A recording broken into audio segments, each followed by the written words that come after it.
I discovered my dead husband's secret child, but the twist left me questioning everything. AITA for forgiving him? I never imagined my perfect life could shatter in an instant. Raj and I had been together since high school in Delhi, building dreams that took us across the ocean to America. He was my rock, my everything. But one rainy afternoon, just months after his fatal car accident, I climbed into our dusty attic to sort through his things. My hands trembled as I opened an old, locked box hidden behind stacks of forgotten photo albums. Inside were faded letters, yellowed photographs, and a birth certificate that didn't make sense. A little girl's face stared back at me, her eyes eerily similar to Raj's. The letters were from a woman named Mira, pleading for help, mentioning a brief college affair. Raj had a daughter he never told me about. My world spun. How could the man I loved for 25 years hide this? Tears blurred my vision as I clutched the photo, feeling betrayal slice through my grief like a knife. I couldn't breathe. This secret child, now a woman, lived in the shadows of our happy life. What else had he hidden? I had to know. I booked a flight to India that night, my heart pounding with questions that demanded answers. The journey back home would unearth pains I never knew existed, forcing me to confront a family fractured by lies. Our life together had always felt like a fairy tale grounded in reality. Growing up in a bustling middle-class family in Delhi, Raj and I met in 11th grade during a school debate. He was charming, ambitious, with a smile that lit up rooms. We dated secretly at first, dodging judgmental aunties and strict parents. After college, we married in a simple ceremony, surrounded by garlands and blessings. Raj's job in software engineering opened doors to the US visa lottery, and we moved to California when I was 28. I left my teaching job behind, excited for new beginnings. We bought a cozy house in the suburbs, planted a garden with mango trees to remind us of home. Weekends were filled with hikes in the hills, cooking butter chicken from scratch, and video calls to our families back in India. Raj worked long hours but always made time for me, surprise date nights, whispered I love yous before bed. We tried for kids, but it never happened. Doctors said it was unexplained infertility, but we found joy in each other. His parents visited often, doting on us like we were still newlyweds. Life was stable, predictable, filled with laughter and small adventures. I taught at a local school, grading papers while Raj coded away. We saved for trips back to Delhi, attending weddings and festivals. No cracks showed in our bond. Raj was devoted, or so I thought. Normalcy wrapped us like a warm blanket, shielding us from storms we didn't see coming. Then came the accident. It was a foggy morning commute. Raj's car skidded off the highway. The call from the hospital shattered me. He was gone before I arrived. Grief consumed me for months. I barely ate, slept in his clothes, replayed our last conversation about weekend plans. Friends urged me to clear out his belongings, saying it would help heal. That's when I found the box. The letters dated back 20 years, during Raj's final college semester.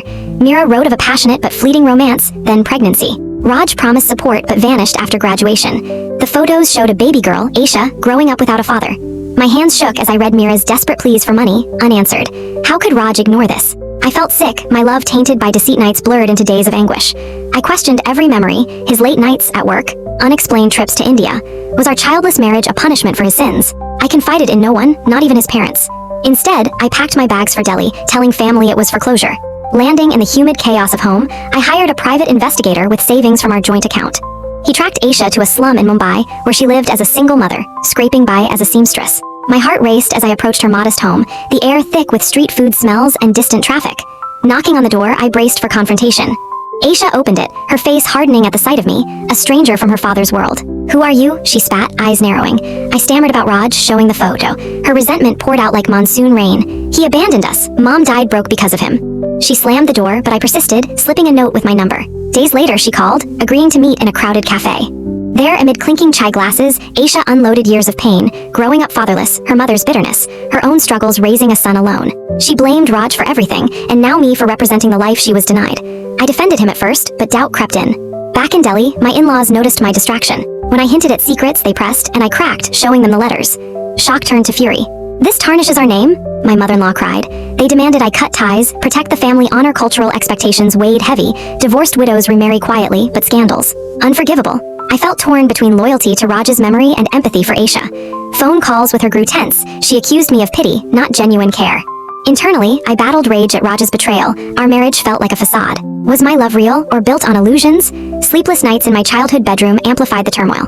Aisha's son fell ill, needing medicine she couldn't afford. I sent money anonymously, but she traced it, calling in anger. I don't want your guilt money.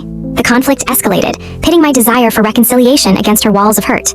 My in-laws threatened to disown me if I pursued this illegitimate connection. Society's whispers followed me, neighbors gossiping about the widow stirring old ghosts.